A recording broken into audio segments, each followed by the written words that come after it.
Go event.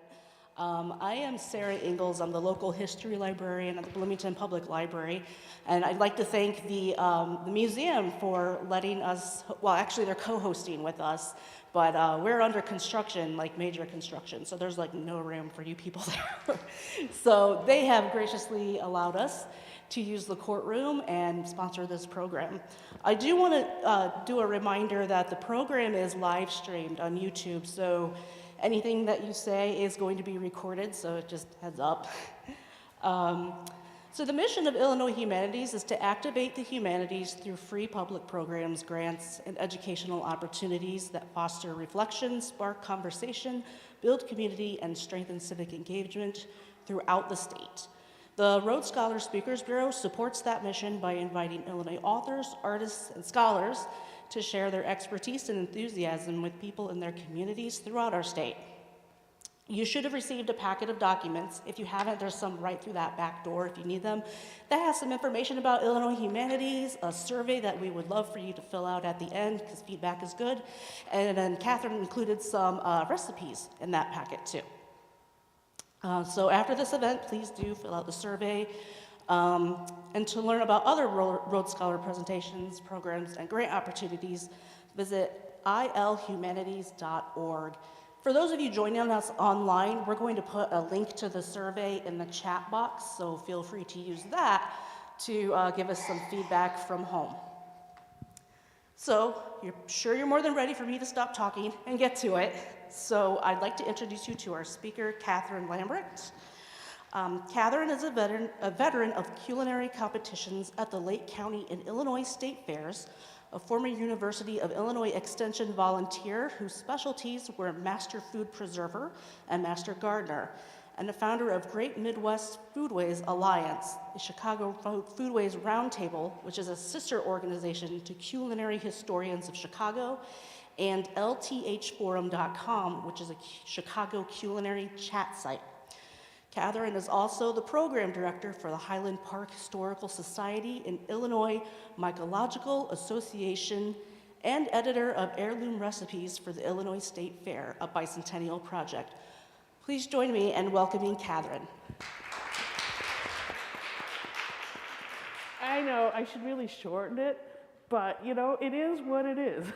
And it kind of gives you an idea of how I got to be here. But I'll give you a little bit more detail on how I got to be here. The first thing I ever cooked, I was 3 years old. My parents hadn't gotten out of bed, but they could smell something was going on in the kitchen, and I was standing on a chair frying some eggs. Yes, and then they intervened. But I am deaf, and then one of the more significant things that ever happened was I got to live a few months with my German grandmother. And I was used to, we would come on Sundays for lunch. But I saw my family's rituals, and there was the everyday dinners, and then there was dinners for company. So living with Grandma was going to kind of answer the question, how's the food at her house? It was really good. You know, she cooked everything every day. If there was leftovers like green beans and mashed potatoes from the night before, she put that in her Osterizer with some broth, and it became soup that went with our sandwich the next day. So when I moved back with my parents, I wasn't quite as tickled pink with the cuisine anymore. I had seen better. And it was around that time that I really started to cook. And my mother got pregnant with my youngest sister, who's here today. This is a treat. My family is almost never here. So my youngest sister's here today, but I got to cook more because my mother wasn't in the mood to cook. And I think by the time I was like 13 or 14, but I think 14, I made my first Thanksgiving dinner. That was not so easy. It took a while to understand the pace, you know, like you cannot mash potatoes, make gravy, carve a turkey, pull out the stuffing all at the same time. You know, there's steps to this. But it took a few years to figure that part out. And then when I was 18, my dad took us on a trip to Europe, and I bought some cookbooks. But they were by Elizabeth David and Jean Grixon, and it wasn't just recipes. It was talking about the culture, talking about the food, talking about, you know, why people made these choices. And I was like, oh, that's interesting. So some years later, I ended up at Culinary Historians. The first meeting I ever went to, this was 1995, was on ketchup. And I was laughing myself silly driving into Chicago. I live about 25 miles north for a lecture on ketchup. I loved it. And I've been going back ever since. So I'm always learning because I'm always like you guys. You're here today to learn my experiences. So it's lovely, right? So when it came to the, so that's Greater Midwest Foodways. But how I got into like the county and state fairs and all that good stuff, well, first of all, most of what I knew came from this movie. My favorite part was the lady with the mincemeat, and everybody, she wasn't going to put any alcohol in it, but everybody came by and added more brandy. And by the time it ended up at the fair, the judges got snookered and she got grand prize, Oh, that's a cool life. But I didn't really understand the county and the state food culture until I went with one of my friends to the Lake County Fair, and she had an illness where she was constantly in doctor's office. So to entertain herself, she made hand quilted pieces while at the doctor's office and then put the thing together. And she did the entire thing by hand, and she got the grand prize, and she said, come out and take a look. And I came and I admired, and I appreciate her hand sewing, but then I traveled over to the food section. Well, there's those people I know. And I started looking at stuff and I was like, I can do better than this, I can do better than that. And I tested that out. The very next year, I entered pies and several other things to the Lake County Fair, and one judge made a very useful comment on the back of the card, and it said, crust needs to be thinner. So I now knew if I'm going to be in a competition, I need to have a thinner crust. And so the second year, I came and I got champion of pies. The following year, I couldn't find my pie.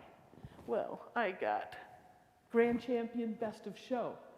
And after that, I sort of didn't do that much after that, because it's like now I'm competing with myself. Can I pull this off? Because I only did this in 3 years, I did go on to the state fair. The Chicago Tribune had an article, and they said, if you want to win at the state fair, don't do the jams, the jellies, the cakes, and the cookies. Go for something obscure. So I followed that advice, and I made Swedish limpa bread. I have made it one time for that contest, and I got champion of foreign breads. At the time, we had a gentleman working with us who was of Swedish descent. He was completely disgusted with my effort here because his wife has put much practice into this, but I won, so there you go. And then I also, as you mentioned, I was a University of Illinois extension, and you have to do many, many hours of payback every year. So they put me into judging of their contests, food contests. They understood plants, not as quite enthusiastic as the food. And are people familiar with the 4-H judging system? This is one of the rare times where most of the people are. But just in case there's somebody at home who doesn't. So when you come into the 4-H, you are judging against a project criteria. So when you see a blue ribbon, they've succeeded in doing everything related to that project. When you see a red ribbon, they're almost there, they need a little more effort. When they're a white ribbon, they're being very polite. But because when you walk into a 4-H shed, there's a lot of ribbons, and it's overwhelming. But the blue ribbons of, let's say it was apple pie, are all compared, and then they're compared, and they'll select a champion there. Then all the different pie classes will be selected, and then we'll go to another level, and then finally all of the various cooking things are graded together, and that's where you get your grand champion and best of show. Anyway, that's roughly how it works. I also did judging one time for the McHenry County History organization, 40 pies in 2 hours.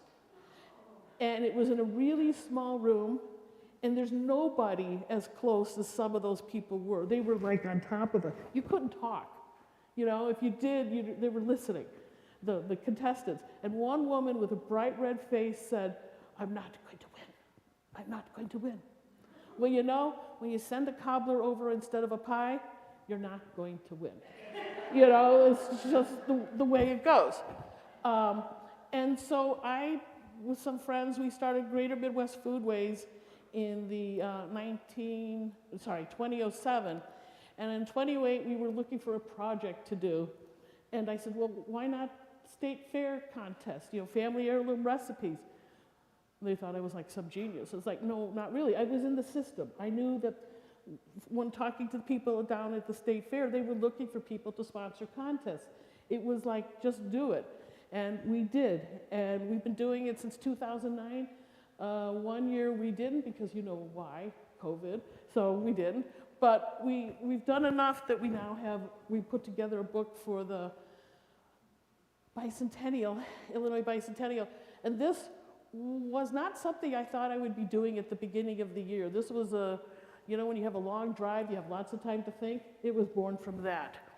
Now, these are some of the contestants that you're going to kind of meet today.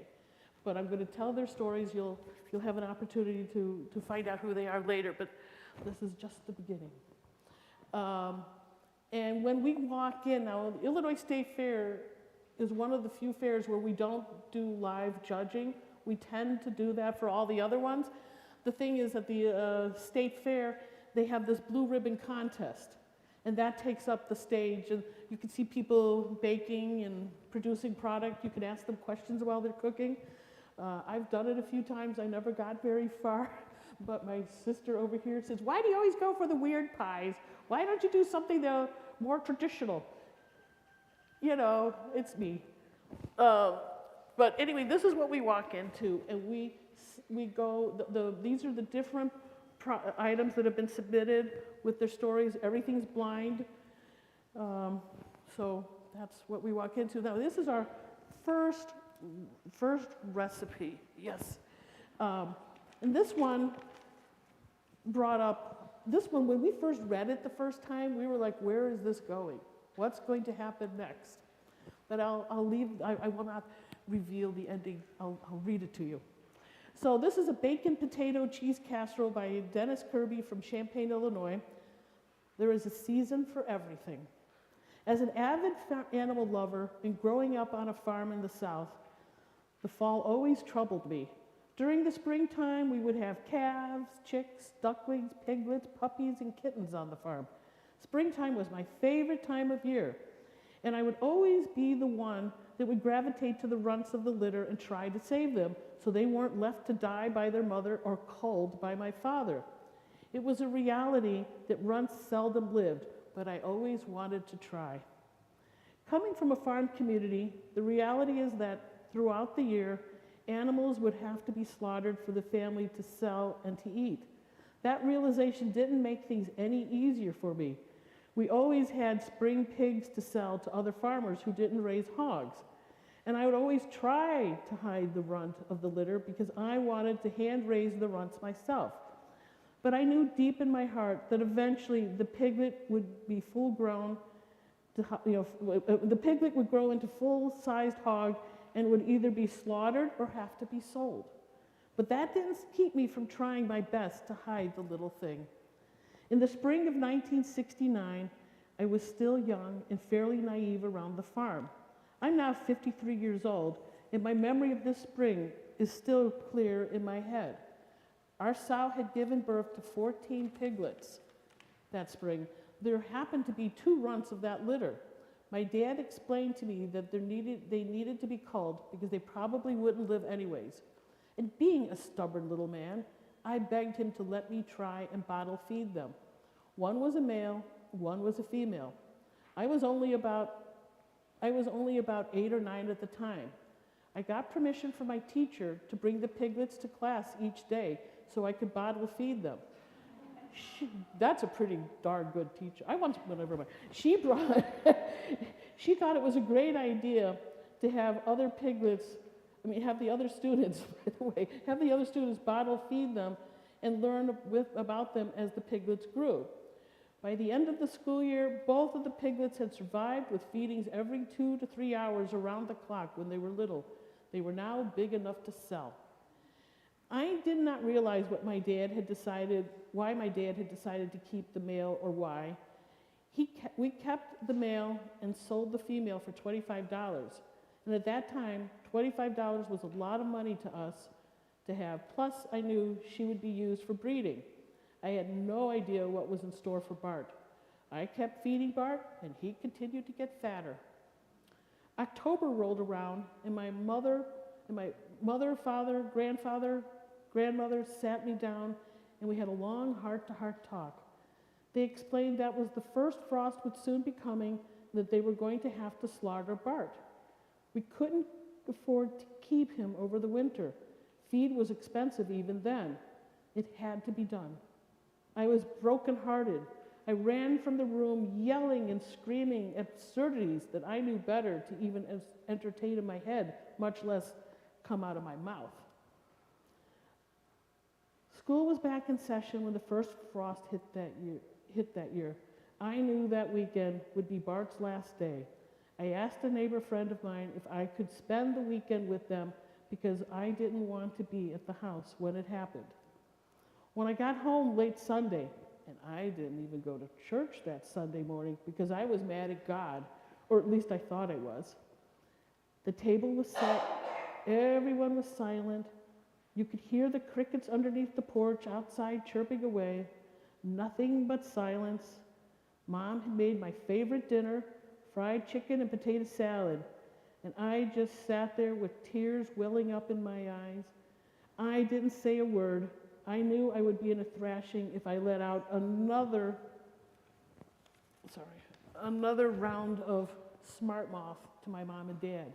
I didn't eat much that night. When it was time for me and my brother to go to bed, Daddy said, "I'll be up in a few minutes to talk to you." My brother slept on the couch that night. I knew I was going to get it for not eating my dinner or for not going to church that day. I waited in bed. I had put on 2 pairs of pajamas and extra socks in preparation for my punishment. Daddy didn't even knock on the door. He walked right on in. He sat down on the edge of the bed. Neither of us said anything for about 5 minutes. Finally, he broke the silence. "You know, son, we raise animals to sell and to have food for the winter. We have to make ends meet. You know that, right?" I told my dad, "Yeah, I understand, but I don't have to like it or watch it when it happens." "No, you don't," he responded sternly. He said to me in a low voice, he said, "There's a season for everything, son. There's a time to be born and a time to die, a time to reap and a time to sow." He then said something I have told my own son many times. There's even a time to be angry and a time to show compassion and understanding. He got up, walked out of the room. I didn't understand his words at the time, but I felt at peace with everything right then. The next morning, I came down to breakfast, and there was a bacon, potato, cheese casserole on the table for breakfast. I knew in my heart that was Bart on the table. And clearly he doesn't know very much about making bacon, because it takes a lot longer than that.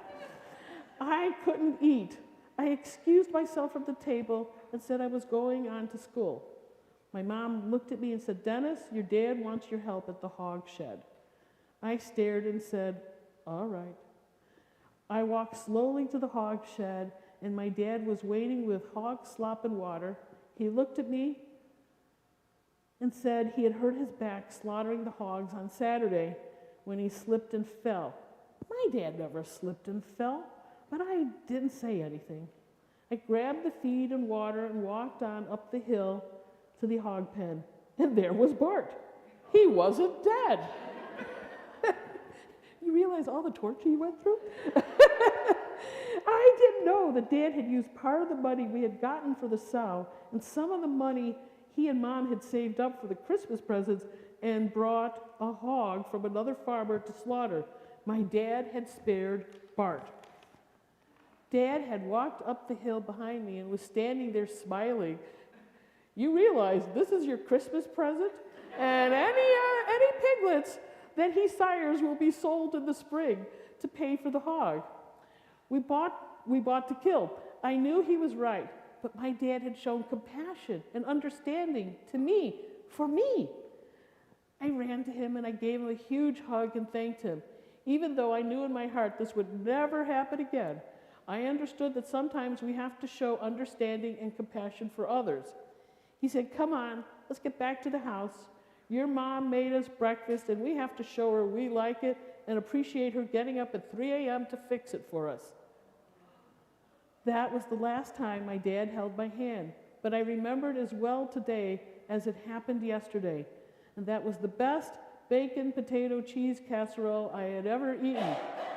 I can't make it as well as my mom, but I give it a try. It's simple and cheesy and loaded with bacon and potatoes, but be prepared to wait 2.5 hours for it to bake. But even though this recipe's been in our family for many years, it recently resurfaced, a fan favorite for family reunions. Well, as I said, I was a volunteer for Extension, so I ran the soda pop sale with another friend of mine at the Lake County Fair. My job was to find volunteers, young, happy 4-H kids, to help sell the soda pop. The hardest time was Saturday afternoon and Sunday noon. Saturday afternoon was the big auction, and these guys had done a really fine job of, let's say, greasing the wheels, so they got way more money than market value for whatever they were selling, the animals, the pigs, the goats, and what have you. But Sunday was the day that their animals were now led away to their new homes. Were they going to be a pet there? Were they going to now become stock? And many of the pigs, at least at the Lake County Fair, ended up the following weekend at the St. Mary's pig roast. And so that was a very sad day when those animals were led away, and it was not easy and very difficult. I'd be the volunteer person, but that's life. So we have another recipe here. Yes, they did. So, all right, so, you know, when you volunteered to do things, sometimes you drag your family into stuff. That was exactly what happened. I would show up, I'd get a, cash and whatever, and then I would take my nieces with me, and wherever there was absent of volunteers, we would fit in. And yes, your kids did it. And they were faster at doing math in their head than I was. They were rather appalled at me. Anyway, so one of the recipes that we made another year, this was actually the first and the second year when I learned you have to adjust the salt barski. Now, this is, I'll read you the story and I'll tell you what happened. This is a common dish brought to America in the early 1900s by my great-grandparents. They left their village to brave the New World because of a famine. According to my grandmother, this was made often for lunch, as it would keep till the men could come back in from the fields. She usually got the job of chopping the beets, the cucumbers, the dill, sometimes the job of chopping sometimes the job of chopping, I ran off. Sometimes they would make it with buttermilk, other times with sour cream. It depended on what was on hand. I never got to meet my great-grandmother, or my great-grandparents. Joseph died in the 1940s from tetanus contracted on the farm. Catherine died shortly thereafter from a broken heart, and this is actually entered on her death certificate. My grandmother had a huge garden with dill surrounding it that is my main memory of her. The smell of the dill in the summer heat and in the soup.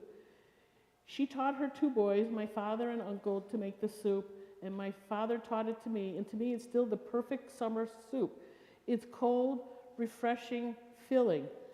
And now I'm teaching my granddaughters, and they're helping me pick the dill in my garden, so now it spans 5 generations that I account for. It's a common dish, a common thread. Now, this dish didn't place. The recipe which you have states boiling the beets in 3 quarts of water. It's too much water. So when you put in everything else, it's very diluted. But I have found if you cook the beets in just enough water to cover, and then add everything, it works out fine. You may still make some adjustments. I'm a dill person, so I will usually add more dill than anything else. So she didn't win. But I mean, you know, when you have a first, second, and third prize, and you have 10 contestants, somebody isn't going to win. This is one of the things that we didn't anticipate when we got into this state fair thing was that we would now be settling potentially family arguments, which I know is a loaded thing to do. So this family, so this was one side of the family likes the green asparagus, the other side likes the white asparagus soup, and asparagus also had something to do with how key family members met. Eventually what was grandma, she was in charge of the children on this farm, and they were naughty children, and they stomped on the prized asparagus patch. And she knew she would likely lose her job if it was known that, you know, she didn't keep a close enough eye that they got to it. But, you know, they're stinkers. You know, all kids are like that time to time. Her then future husband, will-be future husband, he was in charge of the cattle and other aspects of and he claimed it was the cows that came through and stomped on the prized asparagus patch. And everybody knew that the cows were rather naughty, so everything was forgiven. But if it had gone the other way, it could have been, you know. But anyway, so there's a whole family story that revolves around asparagus. And still, there's this issue of the green and the white asparagus, and they wanted us to make the final determination. No, they're all delicious, because indeed they are. But we're not going to get into into that issue. This is Eula's chicken salad. And before my sister jumps up and says something, she likes to make this recipe. You have it in your text. Here's an excerpt. She goes, "My mother-in-law, Beulah, was an excellent cook, and she was well known for her delicious food. One particular favorite of immediate and extended family was her chicken salad sandwiches. Everyone expected her to bring these savory sandwiches to reunions and church potlucks. They were especially delicious as a cool entree for a hot picnic day, as she was always careful to keep the sandwiches well chilled. Everyone knew her sandwiches without looking for her name on her container, which was usually Tupperware, and I recall her dish being one of the first to empty. We almost always were served the chicken salad for our evening meal after a large holiday noon meal. This made a perfect menu, as she was able to make the salad ahead and wasn't busy in the kitchen during the afternoon family time. And Beulah was very particular about her presentation and always sliced off the crust off the sandwich-style bread.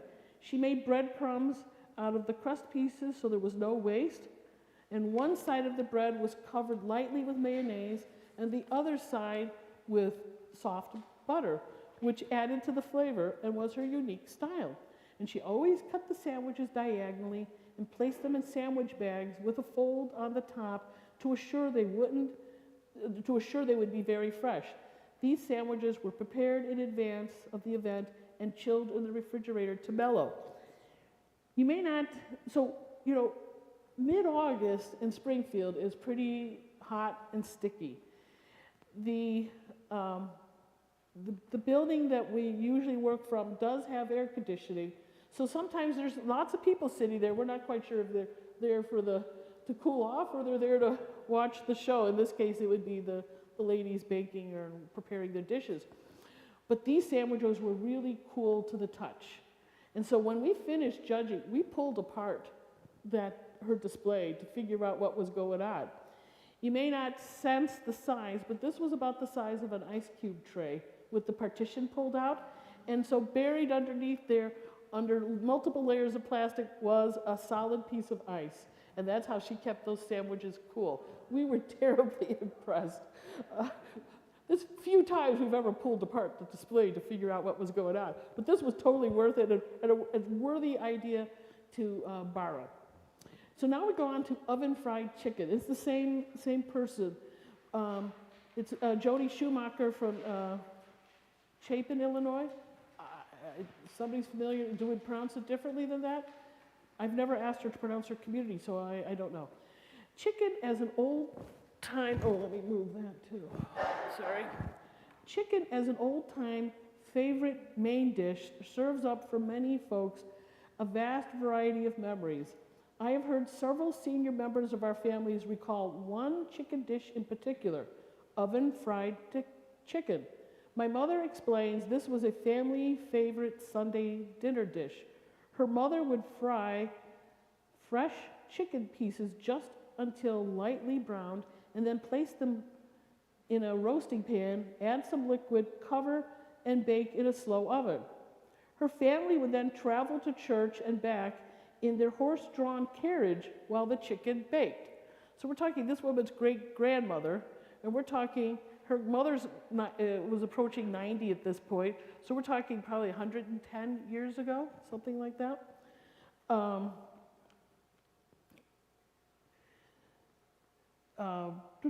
She further explained that her mother would fire up the oven with split wood in the summer and would use nut coal in the winter, as the coal would get hotter than the wood. They also had a small old coal oil stove in the washroom, and her mother sometimes cooked this in the summer. Mother recalls the excitement of her mother when one day a large truck arrived and delivered a bottle gas stove that my grandfather had ordered to surprise my grandmother. This stove was much lighter and much easier to use, as they just had to light a match to ignite the stove and oven. It amazes me how grandmother knew how much fuel to use to keep the oven glowing at the right temperature for the chicken to slowly roast all morning. And I noticed quite a glow also on my mother's face as her memories take her back to savor that fall off the bone tender chicken as her mother, daddy, and sister gathered around the kitchen table at noon.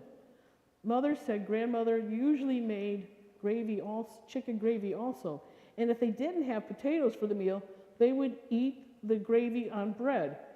Family meals seem to be the most special memories my mother has of her childhood, as their life was simple, hard-working farm family far away from the hustle and bustle of our modern lives. When Mother speaks of dinner, she means the noon meal, hence the dinner bell, which was rung to call the men in from the fields midday. What city folks and I think modern folks call dinner now was referred to by my mother's family as supper or the evening meal. And I remember well the everyday dishes we used at my grandmother's when I was a child. And I'm so pleased to have found various pieces of these dishes at various antique shops. I especially enjoy using these when serving grandmother's oven-fried chicken.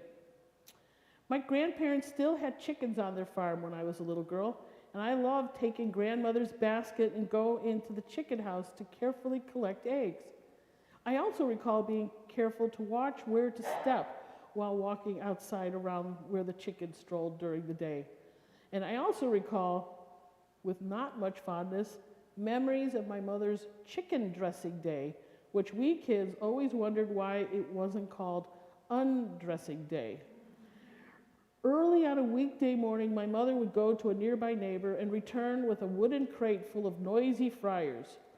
She would open the trap door, pull out one chicken, hold its neck over a stump, and chop it off the head with a large axe. We kids were so disgusted to see the headless chicken flopping around the yard, splattering its blood everywhere. And then Mom would dunk the chicken in a bucket of very hot water and proceed to pluck off the feathers. To this day, I still remember the stench of wet feathers and have had absolutely no desire to sleep on a feather pillow.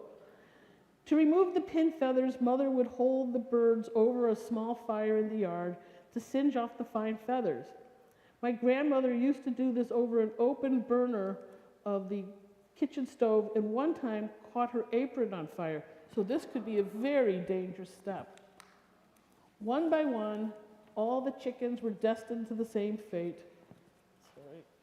The chickens were next taken inside to the kitchen sink, where the innards were taken out and the gizzard cleaned and kept along with the liver and heart. We kids thought dressing old hens was far more interesting than the fryers because we were intrigued to watch Mom find eggs inside these chickens. Next, the birds were cut up and wrapped in plastic bags and frozen. I don't really recall if we had fresh fried chicken for our evening meal that night, but I don't think after all that commotion, chicken would sound too appealing. And I must say, it amuses me to hear young moms today complain about what a job it is to go to the grocery, to buy chicken nuggets to microwave, breaded chicken tenders ready to bake, or even to pick up a rotisserie chicken for dinner. Oh, what they don't know. Even though I could say I know how to dress chickens, I have to be honest to say this is not one family tradition of skills I have carried on. However, I do want to carry on the tradition of Sunday oven-fried chicken with my family. And after a couple of recent trips to Kentucky Fried Chicken to pick up chicken after church for Mother's Day and again Father's Day, I have concluded this old-fashioned oven chicken is much more economical. I have searched extensively for a recipe or directions for this recipe. I have searched through many old family handwritten recipe file boxes and many old cookbooks, including the Domestic Art edition of The American Woman, copyright 1939, as well as questioned many seniors who admit they ate this chicken at their mother's or grandmother's home. I have come to the conclusion that this dish was something home cooks found so simple and commonplace that there was never been the need to record it as a recipe. It seems some of the best family recipes were not kept secret, but just prepared and the skill passed down through the generations along with the savory memories. I have spent some delightful hours with my mother listening to her detail how her family prepared this chicken, and we now have the recipe documented. It is wonderful to have a fried chicken recipe that enables one to brown the chicken and have the mess cleaned up before mealtime. I am also so thankful I can set my oven to the exact temperature and not have to fire it up. I recently prepared this chicken for my mother, and she declared it delicious and very similar to what she remembers her mother preparing. And she seemed to sincerely enjoy this connection to her past. And after the chicken dinner, we looked at her picture album and found some of the childhood chicken pictures to treasure. We also enjoyed looking back through the years with my picture photo album, and I must say I'm not surprised or disappointed that we didn't find any pictures of chicken dressing day. So instead, I can picture cherished memories of how my mother and sometimes performed unpleasant tasks to provide the best quality food possible for her family. And I'm excited to be able to prepare this chicken for my children and 11 grandchildren, as they now call this tender bone chicken, to differentiate from their frequent meals of chicken tenders. And I'm also especially looking forward to preparing this dish again for my mother on her 90th birthday this coming October. One of our goals with this contest is to get people to document a recipe that they had never documented before, because this is exactly, I mean, her mother's 90 years old. It was her mother who made this, so this was a recipe very, very easy to lose, and it's those common day, everyday dishes that are the easiest. Because what ends up in the recipe box is those recipes you use occasionally, like for Thanksgiving, or maybe it's a recipe that you got from a friend, and there may be things you've made, they might be things that are aspirational, but the recipes that don't end up in the box is those quick, delicious dinners you make that your family loves, and then you go to heaven and they can't figure out where it came from. And I went through this experience when Oma died. I was just short of 16, and sure, we had plenty of her meals there, but I was never there to see the process. And my dad sort of egged me into figuring it out. And I'm glad he did, because now this recipe has been shared amongst our relatives. But these are the recipes that are so easy. And these are the recipes your family cherish. And you know, you make a Jell-O mold thingy, and I love Jell-O molds, by the way. I like Jell-O molds. But you can find often some of the recipes like online. It might have been your mother's recipe, but she got it from the back of the box somewhere. Maybe. But in any case, this lady hit the nail on the head with what happens. So now this is a polenta with meat sauce. We're going to see this dish later on in a rather shameful condition. So you might want to just sort of like note what it looks like now, because later on you'll see what happened after we were finished with it. This is polenta with meat sauce from Michael Marchesa from Sherman, Illinois. He's around, it's a suburb of Springfield. Here's an excerpt. He says, "Grandma passed in 1945, and although my mom was only 13, she now took over the job of preparing meals because all of her other sisters were much older, married, and did not live there anymore. So my mom remembered making and eating many meals with polenta. Once the cornmeal and the water were mixed and cooked, forming a creamy dish of polenta, the polenta was spooned onto a wooden cutting board. The polenta was covered with tomato sauce and sprinkled with Parmesan, and the family would gather around the table, each with their fork or spoon, and dig in. Yes, they would all eat from the cutting board's mass of polenta, each starting from their corner or section and digging their way at the delicious creamy mixture, often served with some Italian sausage. Interestingly, many times before they began eating, they would decide on a pattern to follow, perhaps to dig with their forks and produce a map of Italy or Illinois or some cartoon character. It sounds like fun, except when you think everyone is digging in there with their own forks, eating a communal dish. I don't know how sanitary that was. After the last 3 years of COVID, it's almost a freak show, right? I mean, it's great that they did it, but right now we're we're still nervous, right? But that was what they did time and time again. And my mom told me how she would upset their design by taking her fork and making a trail through the polenta to where the others were stationed. Well, there's always somebody, right? One reason polenta was considered a family meal was that it was usually only eaten on special occasions like Thanksgiving, Christmas, or Easter. I don't know how many ever sat down at one time to consume a board of polenta, but from the stories I've heard, I would say it's at least 6 to 10 people. And I'm sure it did not bother anyone, as our family was always been very close. My mom and dad's parents, brothers and sisters and their families lived within 3 to 4 blocks of our house. I was literally neighbors to most of my aunts and uncles and grandparents who were still alive, and my cousins. Since one of my aunts owned a tavern, that served as the hub for the family get-togethers during the holidays and important family events. We ate a lot of polenta in that tavern. Their stories were mostly about eating polenta during the Depression and then World War II. It was a simple tradition brought over from Italy.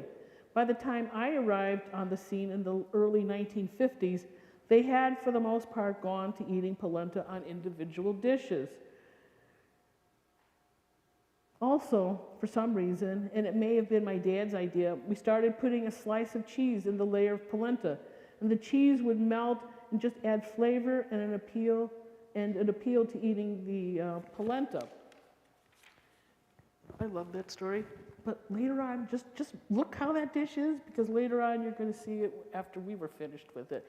And this is his mother's handwritten recipe, but clearly she had adopted use of the microwave, so, you know, things change. This is a chocolate sour cream pound cake made by Pamela Lynn Sage from Monmouth, Illinois. My mother, Julia Fields, was a natural-born baker. Her parents immigrated from Hungary, and she was one of the 7 children born in America.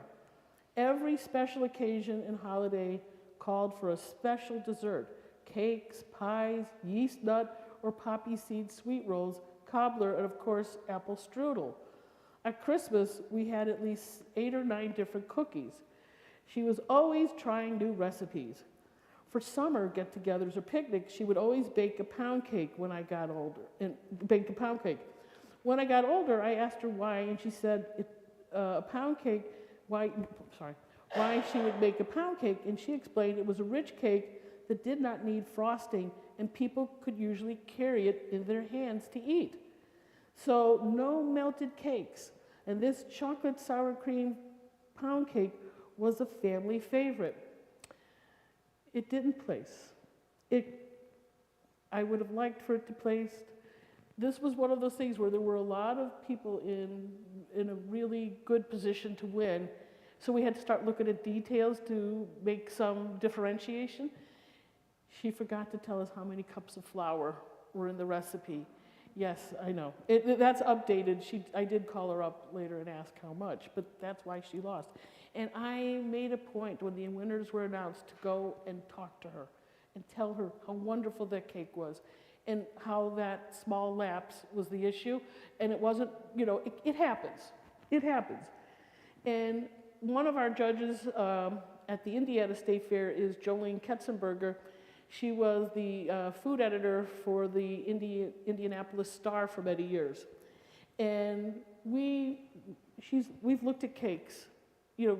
Sometimes we have like 15 items to choose from, to go through.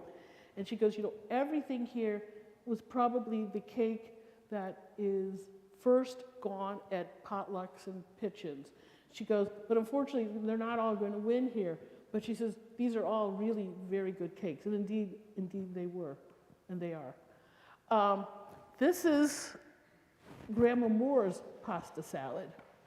We now have Ruth's pasta salad. These were submitted like 3-4 years apart. It's effectively the same recipe, except for the mustard, the quantity of mustard. Maybe there's some other little details, but it's effectively the same recipe. And I didn't even notice this until I put the book together for the bicentennial in 2018. So it went over our heads. Well, I think, I've never talked to the 2 women. My feeling is we are seeing the prized recipe in the potluck pitch-in circuit. And it just happenstance that it's the same recipe, but these people live awfully close to each other, and they just might have each highlighted the same favorite. But it even says, it's good for 2 weeks. I'm not sure I would eat it after 2 weeks, but it's good for 2 weeks. That's all they say. This is peanut brittle. This is from the same contestant that had the asparagus. Amy's a very nice person. The first time I met her was when I was still competing in the state fair, and she said, "We're the best candy maker in Atlanta." My thought bubble: how do they pull it off from Central Illinois in Atlanta, Georgia? Until I realized I was passing the Atlanta exit all the time on 55. But she's a very nice person. They've had this candy company going since like maybe the late 30s, early 40s. It was inside their house. It's RGW Candy, if you are familiar with it. They had a fire, and at that time, the candy portion was still inside their house, and they lost some of the key recipes. They hadn't been transcribed. One of them was the peanut brittle recipe, and that was a big, big loss to them. Well, Amy went to one of those farm. They now have a separate building, so if the candy goes away, it's just that building, and I'm sure they've transcribed everything now, everything. But what happened was she went to this farm auction, and she bid on, these several boxes of cookbooks. And when she won, she learned that was the price for each book in those boxes of cookbooks. That did not sit well with her. So she grabbed this one book. She did eventually buy all of them at a price that was more suitable. But she's flipping through this one book that she just idly grabbed, and she starts to recognize names from people in her neighborhood. You know, her neighborhood is, you know, they got a 2,000-acre, you know, farm, so neighborhoods are, you know, different than what I normally would think. And then she flipped, and there was this page, her grandmother's handwriting, of the peanut brittle recipe that they had lost. And when she told me this, I mean, it's like, you know, the hairs on your arms stand up. It's like wonderful, wonderful, because that was a very big loss for them. Now, I've been involved with the Illinois, I had a meeting recently, and they were asking people to say how long you've been involved with the Illinois Mycological Association. I informed them it's an embarrassingly long time, and I prefer not to say. 38 years. and I thought I would just do it for a little while and get out of it. And I do their programs, so there you go. But when I first joined, there was a lot of people of Eastern European, Middle Europe extraction. And so many of the people, this story reflects those people's experience. And it was often a family member would die, the expert, the mushroom expert would die, and now the whole family was like, where do we go? How do we get this going again? And they would end up at the Illinois Mycological Association, which in my household is called Mushroom Club. But today it's a very different, it's young people, they like foraging, it's a whole, you know, it's a different vibe. But this was the people that I met 38 years ago. As far back as I can remember, these mushrooms were always on my grandmother's holiday tables, Thanksgiving, Christmas, and Easter.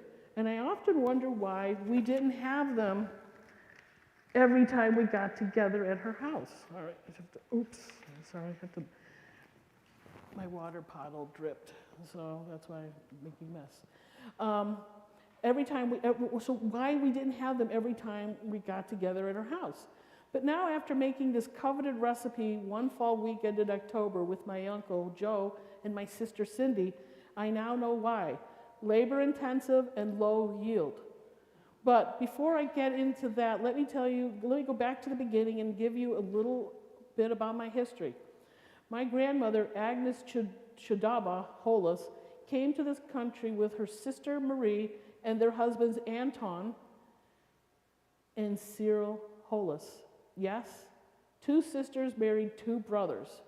In 1898, Agnes was born near Belgrade, which actually became part of Yugoslavia, but she and my grandfather both spoke Czech.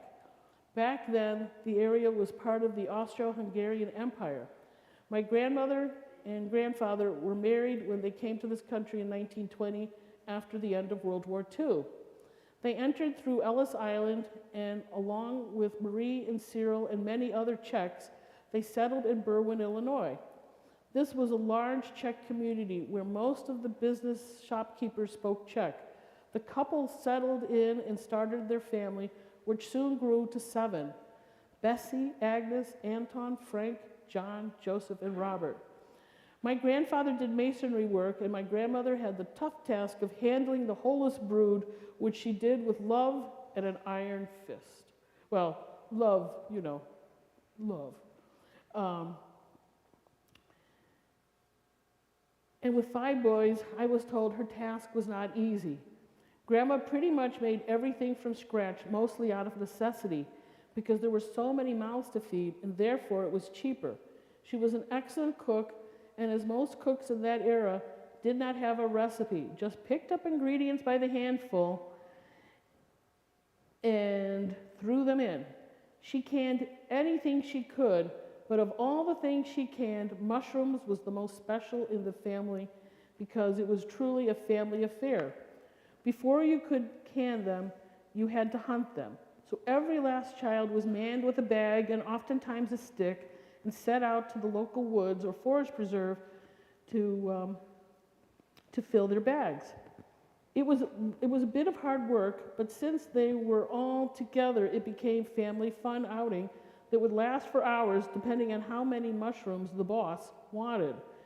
Before the tedious job of cleaning the mushrooms commenced, which almost everyone participated, each mushroom was inspected by grandmother to make sure it was okay and not poisonous. Her children would all ask how she knew they were okay, and I was always told she answered, "Because I know." That's where the fun begins, right? When I was a little girl, my parents tried a couple of times to take my brothers, sister, and I to the local forest preserve on a mushroom hunting expedition, but we didn't even find enough to make a half pint. So my dad gave up and left the task to the experts. It was fun, though, while it lasted. It was fun while it lasted because we were all together hiking around the woods. My uncles John, Joe, and Bob remained bachelors and eventually moved to a wooded house on a lake in northwestern Wisconsin. And you know what woods means? Mushrooms. Even in her later years, and she lived to be 90, grandmother was still running the mushroom show. My uncles would drive down to Berwyn and pick her up and bring her to the north. They would pick the mushrooms, and she still inspected every last one. And just like when they were little, they all cleaned the mushrooms and put them up together. The word Hobie is Czech for mushroom, and since the mushroom was the object of a hunting tradition and a significant part of the Czech diet, the Hobie Parade was born in Berwyn and Cicero in 1968 until the present.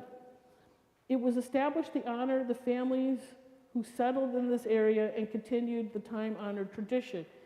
It still continues to this day, but many of the Czech population have moved like to Westmont and out into the suburbs. Now, sadly, my Uncle Joe is the last survivor of the Hollis children, but he has continued with the tradition of hunting mushrooms and canning them by himself in true grandmother fashion. Last year, I guess he thought it was time he better pass the tradition on. So he called my sister Cindy and I mid-October.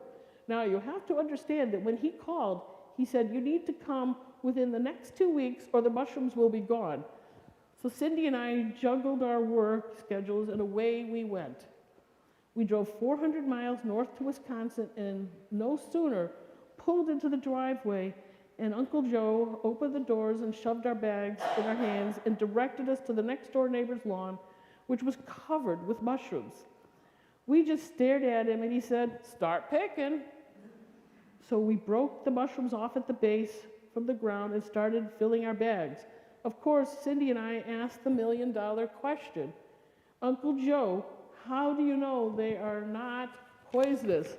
And of course, we got the million-dollar answer, "'Cause I know." After 2 hours and many full bags of mushrooms, Uncle Joe deemed the hunting session over. And I must say, Cindy and I did have fun under the watchful eye of Uncle Joe. Now the real work begins. We all sat down at the newspaper-covered table and began to clean each and every mushroom by throwing the debris on the floor. I can't even imagine what a mess this was when my dad and uncle were little, and there were 7 of them plus Grandma. This task took us several hours, and Uncle Joe inspected each mushroom so quality control was maintained. The cleaned mushrooms were thrown into a large cast iron pot that was then filled with water and placed in the refrigerator overnight. The next day, the mushrooms were rinsed and then placed back in the refrigerator. We did not start cooking them until Sunday afternoon. And after all that, we got 5 pints and 2 half pints. It took us all weekend, but it was the best weekends I had spent with my Uncle Joe. I think the mushrooms are an acquired taste. I like them. I don't love them. This past Thanksgiving at my nephew's house, my sister and I proudly put out a pint of our mushrooms and announced to everyone they should try them.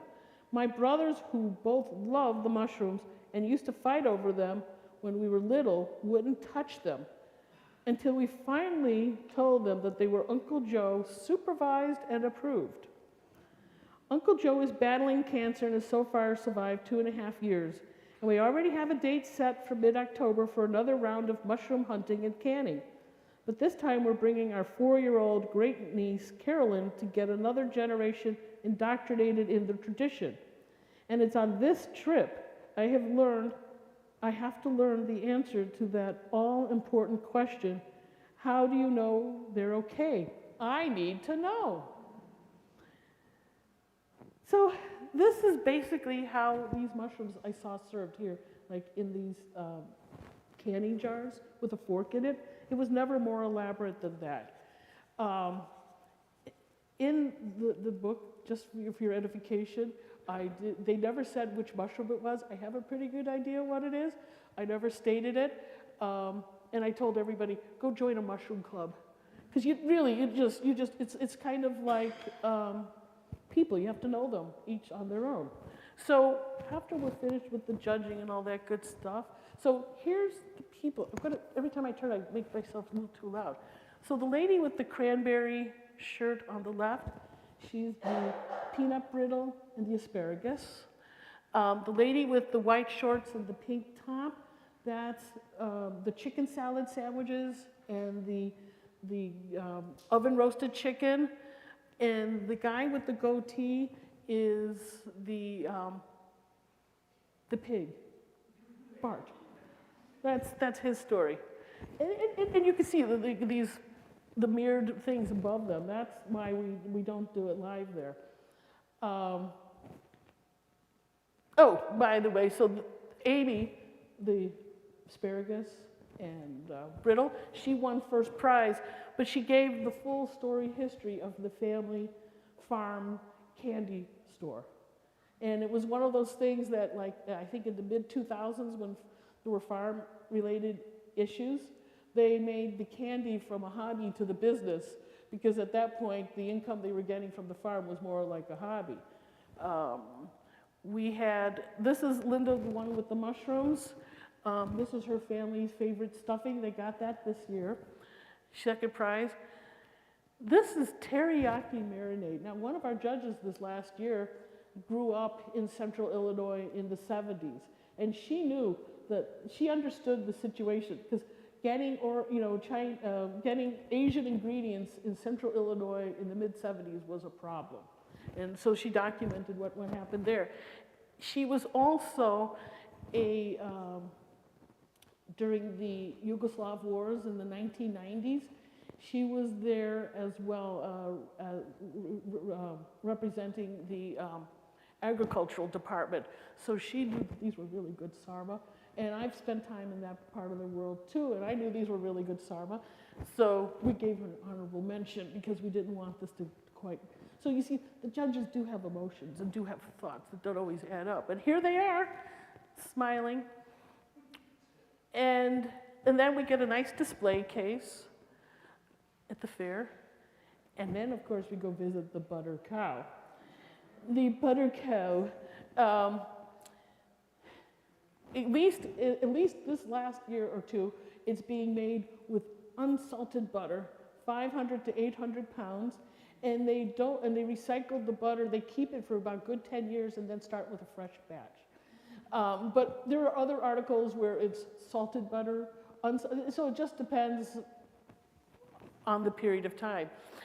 But there was a brave writer, a food writer in Springfield, who wrote an article about the lack of imagination that the state fair had with these butter cows and how they should explore other themes. Because Iowa had done the Apollo 11 moon landing in butter. I didn't happen to see it, but I do believe her. And now, by the way, you can tell, this is where you got the crowds. I don't know if you can tell, but you can see a lot of reflected faces in the mirror. It's hard to take a good picture. This was a press day image. Much, much better. And I've been told that the butter sort of has a smelly odor, this butter that's been used over and over again. So I've never had the opportunity to lean in and sniff, but I believe that. This is from Iowa. This is a genuine chocolate mousse.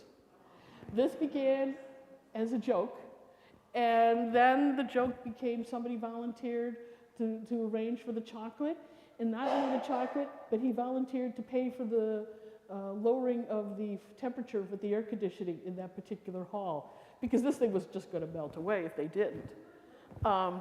And so this is this bicentennial book. I just want to make a few asides, because it wasn't really in the plan to do this book, but I was inspired by this particular book. I'm in the Lake County and McHenry County Museum community, and this was 200 objects, and the item in the upper left corners from the Highland Park Historical Society, this was a gold medal that was given to these men who rescued these children who went out on ice drifts in the 1890s.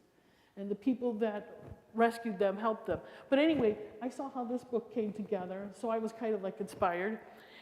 This was also very helpful. I also been going to Cookbook Club for a number of years. And this is a Nigella Lawson cake. And I looked at that. There's crumbs. This is not evenly distributed. I mean, this was not a food stylist. This looks like she made it in her kitchen, took a slice out, took a picture, and never thought it was going to go anywhere but her personal files, and it ended up in a book. It was like very inspiring. Because I was dealing with people who were professional, like one person wanted to rewrite these stories, and I'm like, that changes the story from them to you, and I didn't approve of that. There's nothing more unique than some of those pictures that you just saw from the state fair. But somebody was also, well, we could get a professional photographer and stylist and blah, blah, blah. It's like, no, let's just do it the way it is. And that's what we have been doing. And the bicentennial, now take a look at that dish of the polenta. It's half gone. What happened to it? I think I ate it. And along with it was so delicious. Stupid me, I know how to Photoshop an image. I should have fixed the image before I sent it to the Bicentennial Committee, but no, I have to be awfully honest. And in fact, they never sent me a letter saying that we were a bicentennial project, but I found myself on the website, so I was like, great, I'm approved, thank you. So yeah, we got, but I know, I should have fixed that picture. And that's that. Oh, that's a whole other story. We'll treat that for another day. So I do have a closing comment, but I'll take your questions first before I say it. Anybody have a question? Ooh, my sister. This is dangerous.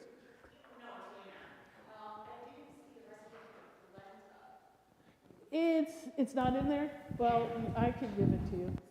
It's in the book. It's in the, and then, yeah, right. Sorry, it's an oversight.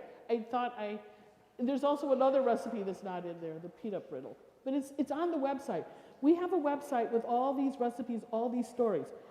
The reason it's in the book form, but here's what's awesome, it can go wrong, is, websites disappear. Sometimes you don't pay the bill, whatever, it goes away. The reason I wanted it in this book form was to guarantee that there wasn't to reduce the possibility of loss by just simply spreading it out, and all of these recipes are going into an archive in Michigan, University of Michigan. The reason it's the University of Michigan is that there is a very respected food, ephemera, books collection there, and I wanted it to go where people in the future would maybe go and visit it. But if I put it like in the Highland Park Historical Society, nobody would visit it. But at the University of Michigan, amongst all their other collections. So I'm doing this so that to support this idea of not losing these recipes, they're being kept with some respectable locations so they don't disappear. Because websites disappear. I've had that happen. Or we've all experienced it. Yes, ma'am? Do you have the books for sale? Excuse me? Do you have the cookbooks for sale here? Yes, $30 if you'd like. But you can, like I said, you can look on the website. Any other questions? Yes, ma'am. Laura, that's another question. Anyway. I was wondering, it seems like with 4-H, you go through your county fair, and then you can go to the state fair. For this particular... People can just simply sign up and compete without any filtering from the counties.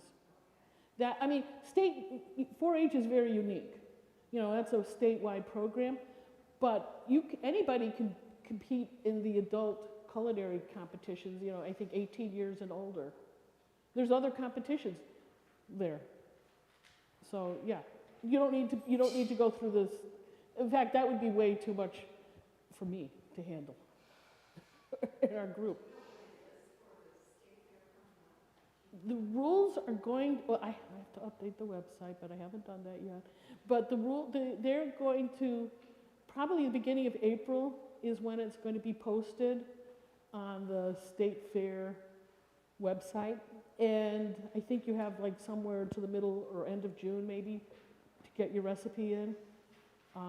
I do update those particulars on our website, I just haven't done it yet. But you're welcome.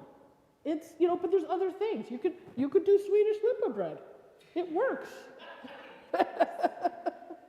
Any other questions? Yes, ma'am.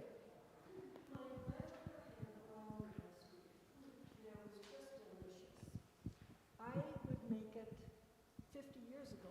I was making it, and it was delicious. It hasn't really turned out the last 10, 15 years. I asked someone about this, and they said that the butter that we use today and the flour is different than what they used back then, and that some of these recipes are hard to reproduce. So, what part of the country did you grow up in? Minnesota. Oh, okay, that's fine. Because if you're from the South, their all-purpose flour that they use, like White Lily, is very soft flour. It's low protein, and so people have problems with that. So, what I didn't quite hear, was it broccoli or? Butter. The moisture content in butter is different. Well, European butter and American butter is different. I don't know. Sometimes so some of these recipes that people have submitted to us, I think the first time they ever made it was when they submitted it to us. And sometimes I think if they had made it a couple of more times, they would have finessed out. It could be there's some little skill, something you did before that you are not doing now. I don't know. But I'm playing with these kinds of recipes all the time, and sometimes it works for me, and sometimes they don't. And baking is a toughie. Do you have baking powder in there? No. Okay, that's fine. Because baking powder can also, that has changed a lot over the years. I don't know, but if you'd like to send me the recipe, I can maybe go try to think it through. If you'd like. You don't have to.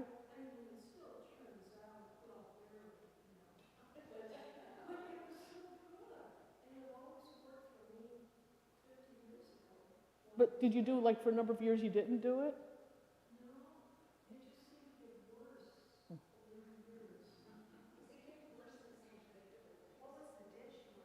Yeah, what's the dish? Brownies. Stickier. Then they need a little longer cooking, maybe. Well, brownies, like in the joy of cooking, they've had the same brownie recipe. The portions have been different over the years. And before, they made like little tiny, smaller squares, and over the years, they made the squares bigger. It's the same recipe. The portion changed only because they know that people want a bigger piece. So, sorry. But you can, but it can be, maybe your oven is the issue. Maybe it's not the temperature you think it is. I got a different oven. Sorry. You can send it to me if you like, and I'll help you, I hope. So any other questions? Okay, so I will tell you. So within the last 10 years, my aunt's mother died. She lived in Kankakee, actually Bourbonnais, and that was in the area, when now it's called Bourbonnais. And I remember my aunt saying, they'll never succeed. But they did, didn't they? It's Bourbonnais now, not Bourbonnais. But she got married young. She was always money was tight. She would, she grew a garden, not out of pleasure, but out of necessity. And it was one of those things, like after you've been doing this for 50 years, you don't get a gold watch and sit on your tush anymore. You have to continue on. Well, when she died, which was in her early 90s, I didn't see it because we had the choice. I lived far enough away that it was either go to the wake the night before or go to the funeral the day of. So we went to the funeral. But my aunt pulled me aside. She goes, you know what's buried with my mother? She goes, a rosette that she won from the state fair. And I'm like, oh, this is just unbelievable. But I have read, when I'm in like small communities, any community, frankly, I read the obituaries, and I have seen people mention these as being some of their triumphant moments. And this was a woman where, you know, it wasn't like in that era where your name wasn't in the paper unless it was your birth, your wedding, and your death. And this was one of her achievements. And it was something, you know, a third party said, you're the best, or you did really well. You know, your family recognized, yeah, the food's terrific, but you don't get that same level of acclamation. So I was very, very touched.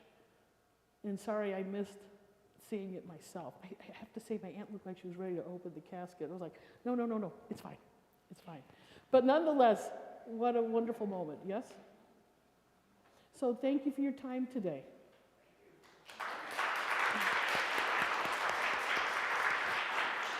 And document some of those recipes, because they do disappear. They do disappear. Was it okay, Jeannie? It's my sister.